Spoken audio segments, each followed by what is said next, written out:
When women experience bodily loss, religious systems don't respond with care, they respond with meaning.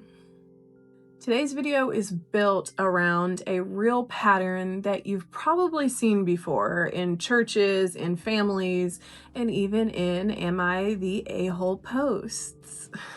A woman loses a pregnancy, and instead of being met with grief support, she's met with explanations. Why does grief require a faith explanation at all? Why does this keep happening, and why will it continue to keep happening to women? And who is actually protected when pain like this is framed as God's plan instead of a moment that actually requires, I don't know, care? I'm not here to judge anyone in these stories, though that will likely happen anyways. I am here to explain the system that makes people all too comfortable acting as if their responses are normal instead of cruel. If these types of responses to a woman's moment of deep pain and loss feel wrong to you as well, there's a reason, and by the end of this video, you'll be able to name it. Quick note before we continue, this video will be discussing miscarriage and themes related to it, as well as religious trauma. So if you need to protect yourself, I totally get it. There are seasons where I couldn't have watched this video, so you do what's best for you. I totally get it. A couple of house rules when we do Reddit related videos on this channel. One, just for the sake of conversation, we assume the posts are real. And rule two, they're long. Reddit posts are long. I will be summarizing and paraphrasing. In this first story, a woman describes her younger sister's miscarriage. The sister got pregnant outside of marriage. She and her boyfriend planned to keep the baby, but they weren't planning to get married right away. After the miscarriage, the sister was obviously grieving and confused, and so she goes to her family looking for comfort, and instead of being met with care, she's met with an explanation. The explanation is this: because she had premarital sex, because she didn't immediately get married, it just made sense that God didn't want her to have this baby. Craziest part is that the person telling this story insists that she wasn't being cruel.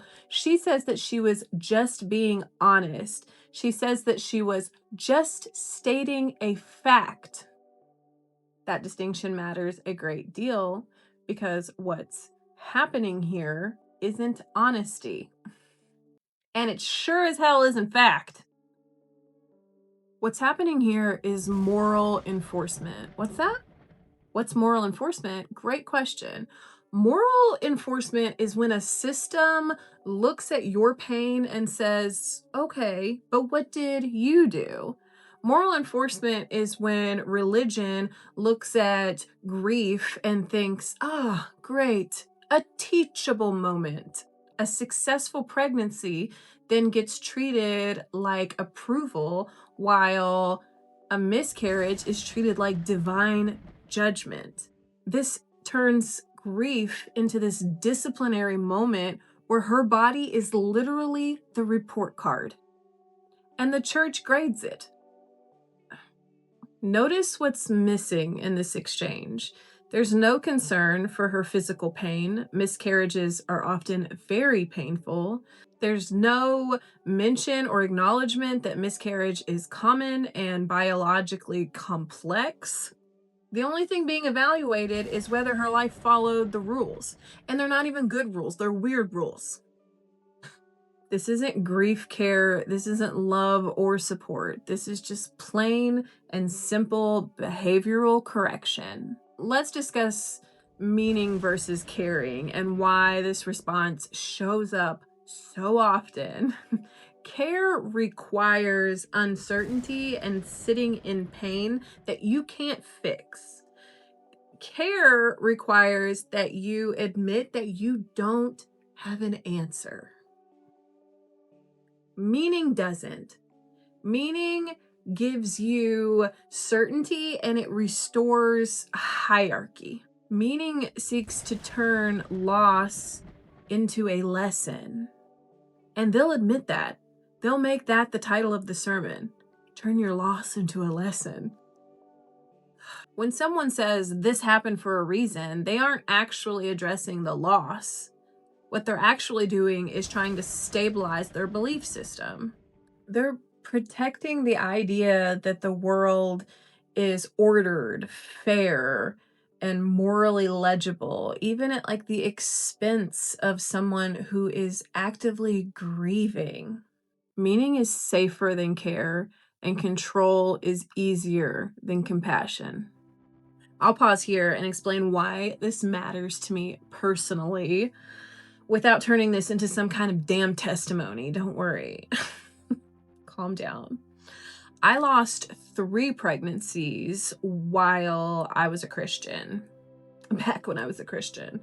For a long time, my grief was filtered through theology instead of care. Every loss came with lessons, reasons, spiritual language, all meant to like try to make sense of something that was devastating. What I didn't get a lot of was space to just grieve. What I didn't find was anyone willing to just sit in the reality of what my body had just been through with me. It was challenging to just simply find a person willing to treat me like a person in pain rather than a problem that needed solving or some type of meaning applied to it. I'm not sharing that for sympathy. I'm sharing it because the system doesn't just judge women online. This happens in the real world too.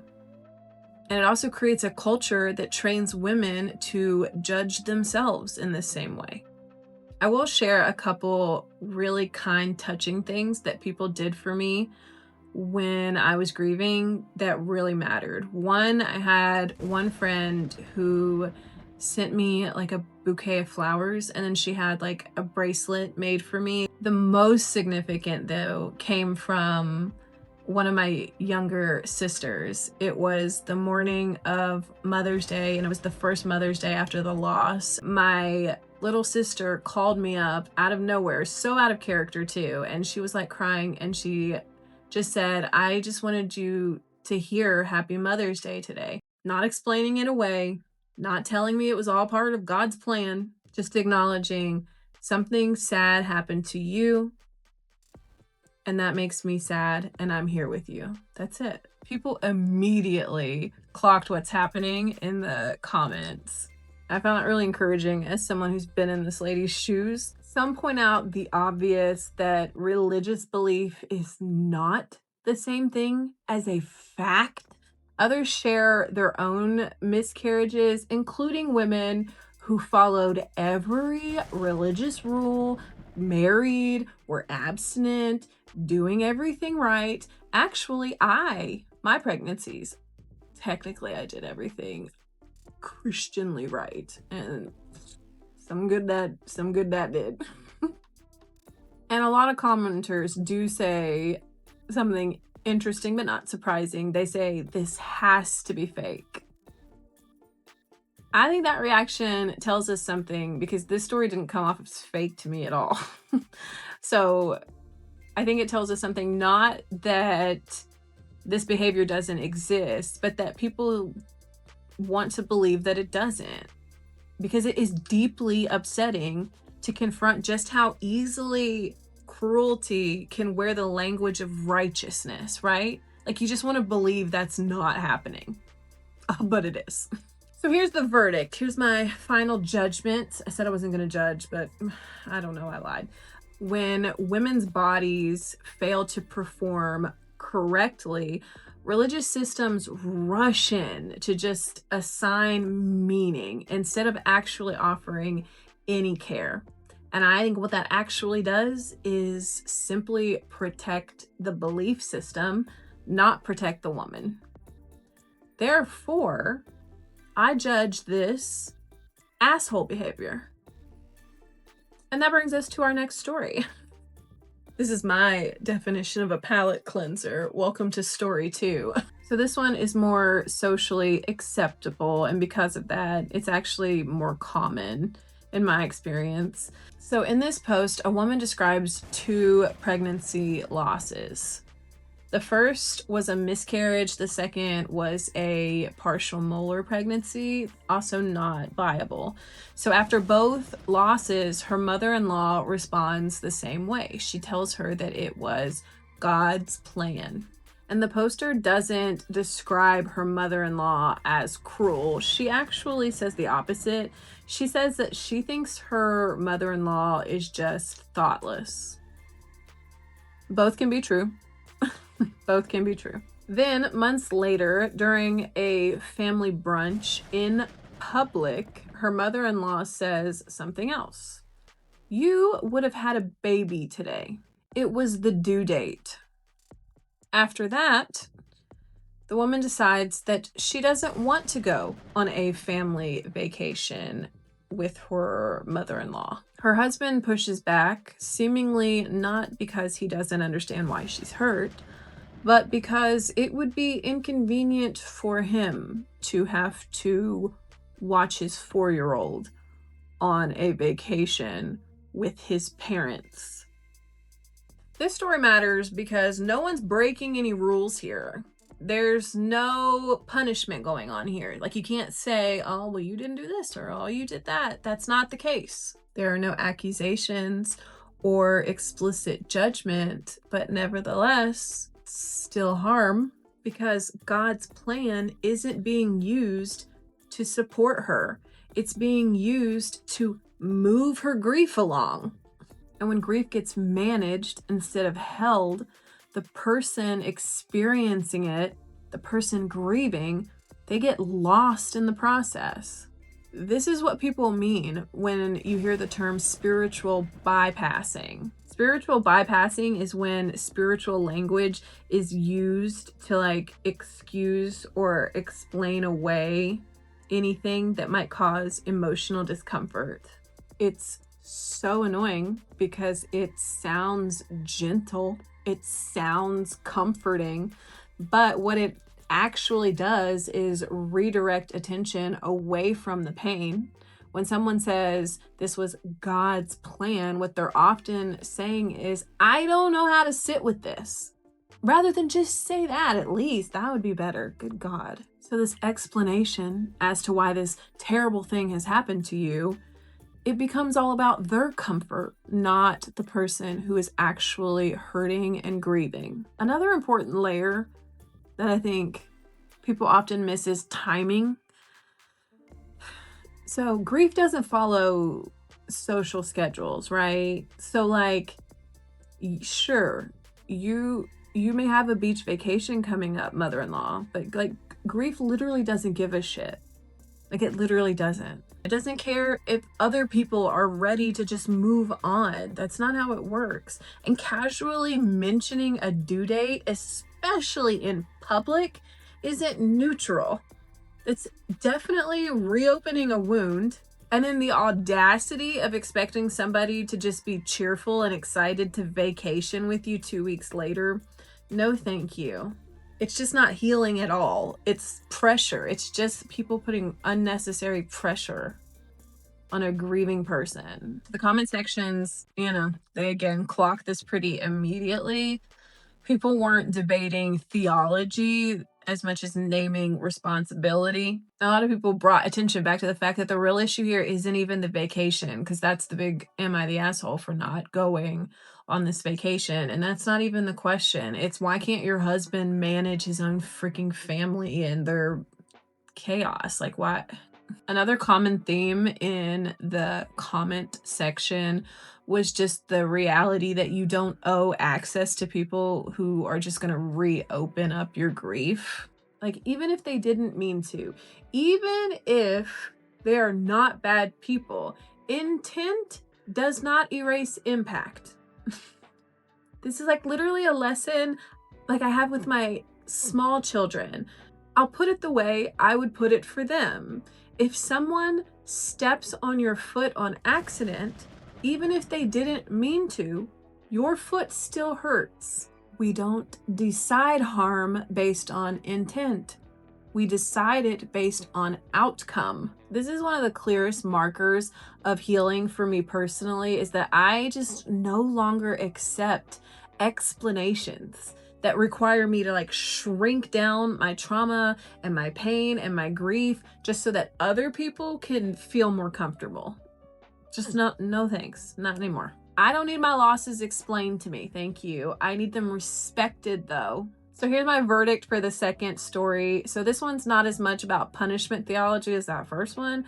It's more about like bypassing, but the outcome is the same. A woman's grief is treated like something that needs to be managed instead of something that should just be held.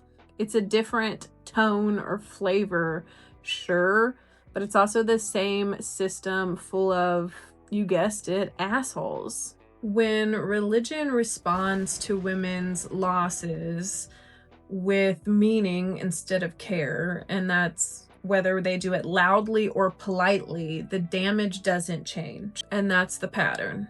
Grief doesn't need to be explained. It just needs to be held.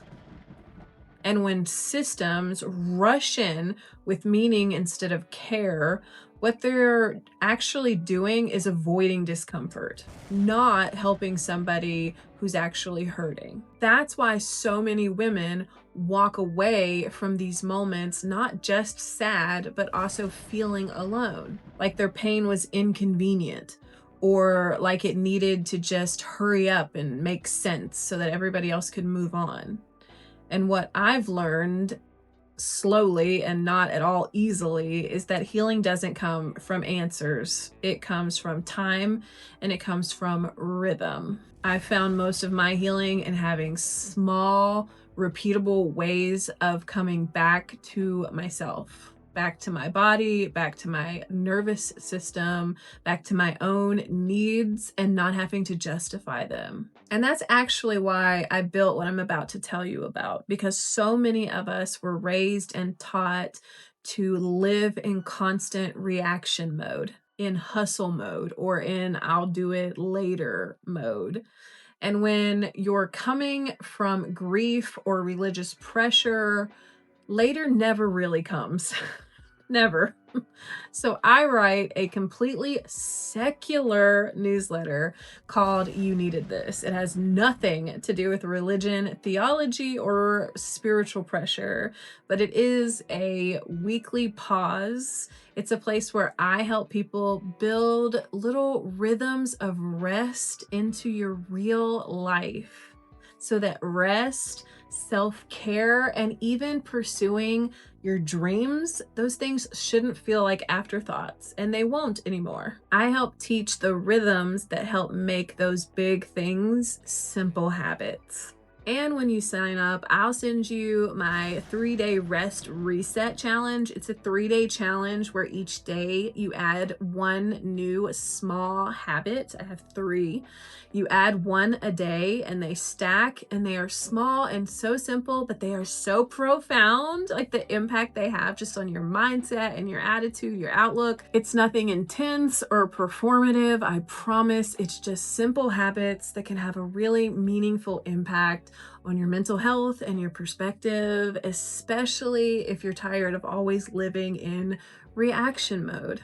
If you've been carrying a lot, grief, anger, exhaustion, whatever it is, if you're just tired of holding the weight of it all, then this is a simple invitation not to fix yourself or anything weird like that, not to explain anything away, just to rest on purpose, girl. The link is in the description. You're invited and welcome to join anytime. If you're liking the vibe of this space, don't forget to hit the subscribe button. It still matters, especially for tiny brand new channels like mine. So subscribe to support a mother with a dream, okay? And hey, if this video brought up anything for you, make sure you take care of yourself. Actually, even more than that, why don't you just do something kind for yourself regardless? Why don't you go have a nap? You deserve it.